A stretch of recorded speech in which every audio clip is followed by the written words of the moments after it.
Hello, and welcome to another edition of Manhattan News with Katie. I'm your host, Katie Hennigan, and here are our top stories happening around the Manhattan College campus. First, the Manhattan College graduate and undergraduate class of 2022 was recently notified that their graduation ceremony would not take place on our Riverdale campus. In an email sent to students and their families on January 25, 2022, the college notified students that they would be celebrating commencement across the GW Bridge at the Meadowlands Exposition Center in Secaucus, New Jersey. The ceremony is typically conducted in Dratty Gymnasium. The class of 2021 similarly experienced disruptions to the ceremony as they celebrated without family and friends in Kelly Commons last May. Next, we all know the pandemic has changed a lot, but how has it impacted how journalists create news and how we consume news? Manhattan College's student journalists of the Quadrangle tell us how. I think our previous editor-in-chief, Anna Woods, and our current editor-in-chief, Kyla, have really done a great job adapting to the COVID-19 pandemic.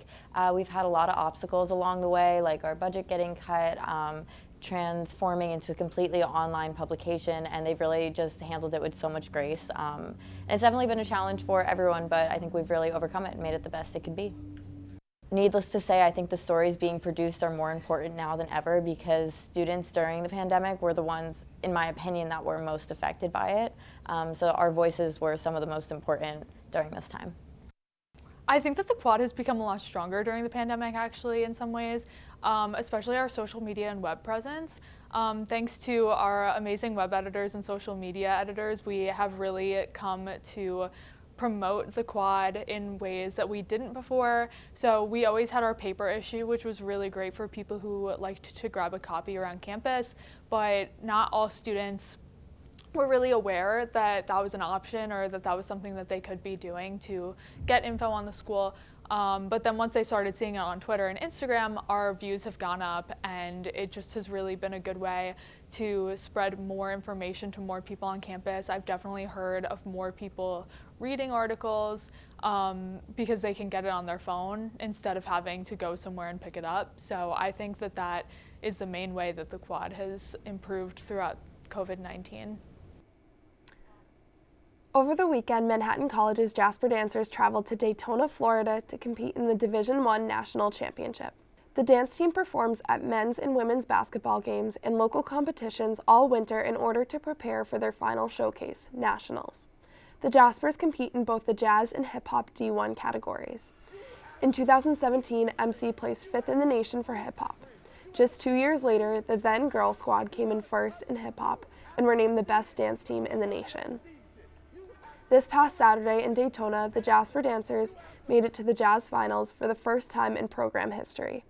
Along with Jazz's success, their hip-hop routine climbed the charts and placed 4th in the nation. Junior team captain Sam Maraglia says, "I'm so proud and happy for this team. We achieved every little goal we wanted to this season."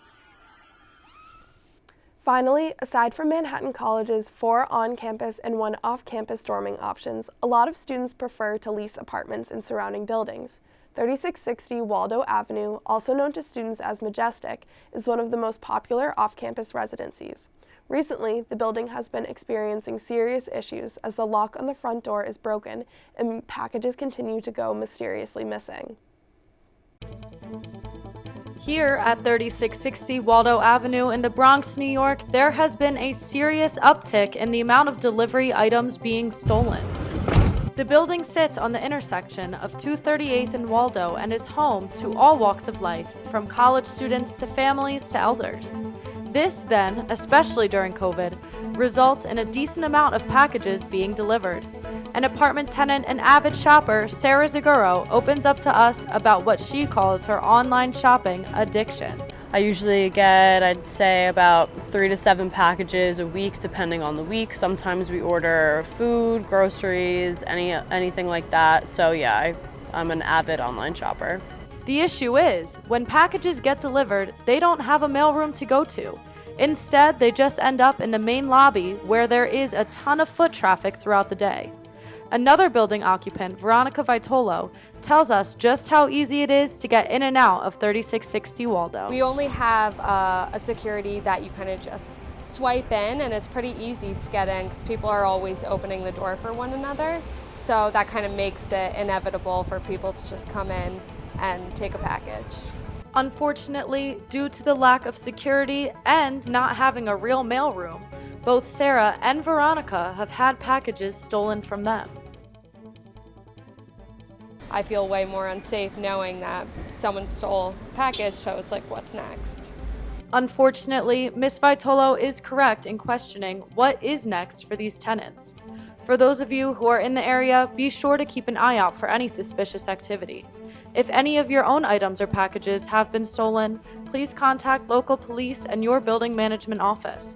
By doing this, you have the potential to catch the thief and save many of your fellow tenants the trouble and misfortune of being robbed. Jasper Nation, stay safe out there and finish the semester strong. For Manhattan News, this has been Katie Hennigan. Thanks for watching, and we'll see you next time.